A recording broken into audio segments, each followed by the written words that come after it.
When the divine masculine reaches the Sophia stage, there is nothing left to do but let go. There is a particular silence that arrives in a man when he has finally finished running, not the silence of indifference, not the silence of someone who has shut down or given up or decided that feeling is too expensive to continue investing in. This is a different silence entirely, quieter than those, more settled. The silence of someone who has traveled a very long distance inward and arrived somewhere he did not expect to find, somewhere that required him to put down almost everything he thought he knew about himself before he could fully enter it. This is the silence of the divine masculine who has reached the Sophia stage, and if you are waiting for him, if you have spent months or years holding space for a man who seemed to be circling something essential without ever quite landing, you need to understand what this stage actually means. Not what you hope it means, not what the version of it that lives in your longing looks like, what it actually is. Because the Sophia stage in the masculine does not look the way most people expect it to look.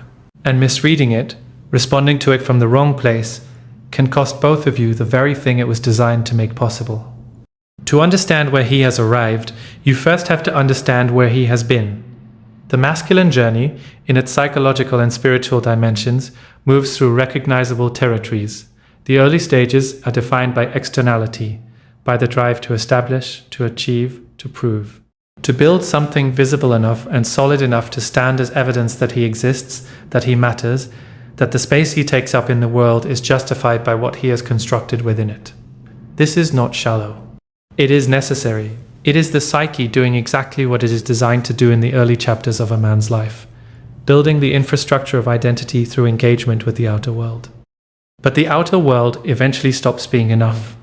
Not for every man. Not every man makes the turn that the Sophia stage requires. Many spend entire lifetimes building and achieving and proving without ever being forced all the way inward to confront what the building was compensating for, what the achievement was defending against, what the relentless forward momentum of a constructed masculine identity was keeping successfully at bay. The men who do make the turn do so because something breaks the forward momentum entirely. Sometimes it is loss. Sometimes it is failure of a specific and humbling kind.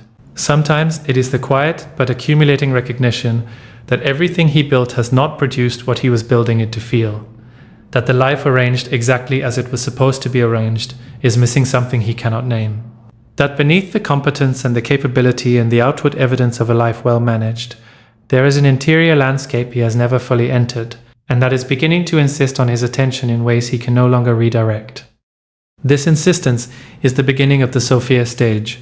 Sophia, the ancient wisdom, does not announce herself in the masculine journey the way achievement does. She does not arrive with momentum or clarity or the satisfying sense of forward movement that the masculine psyche is conditioned to trust as evidence of progress.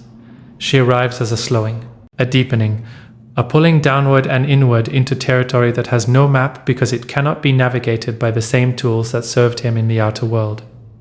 The man who is entering the Sophia stage becomes quieter in ways that confuse the people around him, less reactive, less interested in the competitions and comparisons that once organized so much of his energy, less certain about things he was previously most confident about, more willing to sit with questions that do not resolve into answers, more honest, in the private hours, about the distance between who he has been and who he actually is. This is not weakness. This is the most demanding work the masculine psyche ever undertakes. Because what the Sophia stage requires of a man is the surrender of the thing he has protected most completely throughout his entire adult life, the constructed self, the persona built from expectation and performance, and the accumulated armor of someone who learned early that vulnerability had consequences and organized his entire psychological life around never paying them again. To enter the Sophia stage fully, he has to let that construction become transparent, has to see it clearly for what it is, not who he is, but what he built to protect who he is. And then he has to make the most counterintuitive move available to the masculine psyche. He has to stop protecting it. This is where you come in. And this is where the understanding you carry becomes the most important thing in the dynamic between you.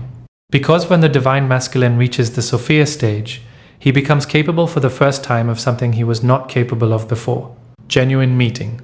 The kind that does not require performance or management or the subtle positioning that characterized every connection before this one. He can see you now, Not the version of you that served his needs or reflected his self-image or filled the particular gap his psychology required filling. You, with the full complexity of who you actually are.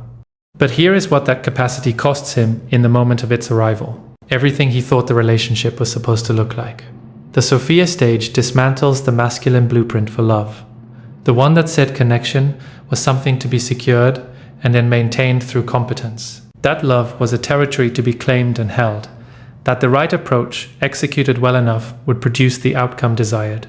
The Sophia stage reveals that none of that was ever love. It was strategy dressed in love's clothing. And the man who sees that clearly, who has the honesty and the courage to acknowledge it completely, finds himself standing in a place of radical uncertainty about everything he thought he knew about how to be with another person. This is the letting go that the title names. It is not letting go of you. That is the misreading that costs people so much. When the divine masculine who has reached the Sophia stage becomes still, when he withdraws from the pursuit or the management or the particular shape of engagement that defined his approach to you before this shift, it can feel from the outside like retreat, like loss of interest, like the closing of something that was just beginning to open. It is the opposite. He is letting go of the false version of the connection, the one built on his terms, organized around his comfort, structured by his need to feel capable and in control of what was happening between you. He is releasing the blueprint that was never really about you, and beginning for the first time to ask what genuine connection with you might actually require of him. That question is uncomfortable, genuinely and deeply uncomfortable, because the answer almost always involves capacities he has not yet fully developed. Vulnerability without strategy. Presence without agenda. The willingness to be seen in the places where he is not yet whole, without immediately moving to fix or defend or explain what is being seen. He is learning how to be witnessed. For a man who has spent his adult life perfecting the art of being impressive, learning how to be witnessed is the most difficult thing the Sophia stage asks. And here is what you must understand about your role in this moment. You cannot do this for him.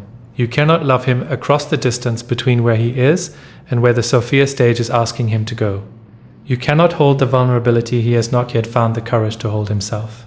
You cannot make the surrender easier by making yourself more available, more understanding, more willing to meet him wherever he is, regardless of how far that is from where you need him to be. The only thing that serves him in this moment, and serves you, is the full expression of your own Sophia state. Your wholeness, your rootedness, your complete and genuine okayness, regardless of what he does or does not do with the threshold he is standing at. Because the Sophia in you is not waiting for the divine masculine to arrive. She has already arrived. She is already whole. She is already living from the center of her own integrated wisdom. And it is precisely that wholeness, that unperformable, unstrategizable, completely genuine state of interior completion, that creates the only conditions in which the divine masculine can finally, safely, make the full descent the Sophia stage requires. He needs to encounter someone who cannot be manipulated back into the old dynamic. Not because you are withholding, because you have genuinely moved beyond it. He needs to encounter someone whose peace does not depend on his readiness, not as a tactic, as a truth. He needs to encounter the Sophia in you so completely and so undeniably that the Sophia in himself has nowhere left to hide.